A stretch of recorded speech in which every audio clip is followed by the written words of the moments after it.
Welcome to mini facts. ఈ facts విని shock అవ్వడం పక్కన పెడితే నవ్వాగదు. ఫ్యాక్ట్ నెంబర్ 1, మన బ్రెయిన్ పెయిన్ని ఫీల్ చేయదు. అందుకే బ్రెయిన్కి స్ట్రెస్ ఇచ్చినా మనం మాత్రం సఫర్ అవుతాం. నిజమే కదా? ఫ్యాక్ట్ నెంబర్ 2, మనం ఫోన్ని సైలెంట్లో పెట్టి మర్చిపోతాం.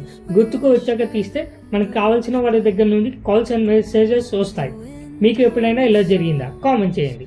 ఫ్యాక్ట్ నెంబర్ 3, మనం తొందరగా పడుకుందామని ప్లాన్ చేస్తే లేట్గా పడుకుంటాం. దేనికి అంటే రీల్స్, షార్ట్స్ చూస్తాం కాబట్టి. ఇందులో నేను ఒకరిని, మీరు కూడా అంతేనా? ఇది మీకోసమే. మీ న్యూ ఇయర్ రెజల్యూషన్ ఏంటి? ఎన్ని రోజులు ఆ రెజల్యూషన్ పాటించారు?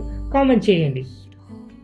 ఫ్యాక్ట్ నెంబర్ 4, మన బ్రెయిన్ పాజిటివ్ కామెంట్స్ కన్నా నెగిటివ్ కామెంట్స్ని ఎక్కువగా గుర్తు పెట్టుకుంటుంది, లైఫ్ టైం మెమొరీ లాగా. మీకు కూడా అంతేనా? ఫ్యాక్ట్ నెంబర్ 5, మనం ఫోన్కి ఛార్జింగ్ పెట్టిన వెంటనే ఫోన్ యూజ్ చేస్తాం. ఫోన్ ఇన్నర్ ఫీలింగ్ ఏంటంటే వీడికి ఎవరైనా ఉద్యోగం ఇస్తే బాగుండు అని అనుకుంటుంది. కంటెంట్ నచ్చితే లైక్ చేయండి, ఫాలో చేయండి, షేర్ చేయండి.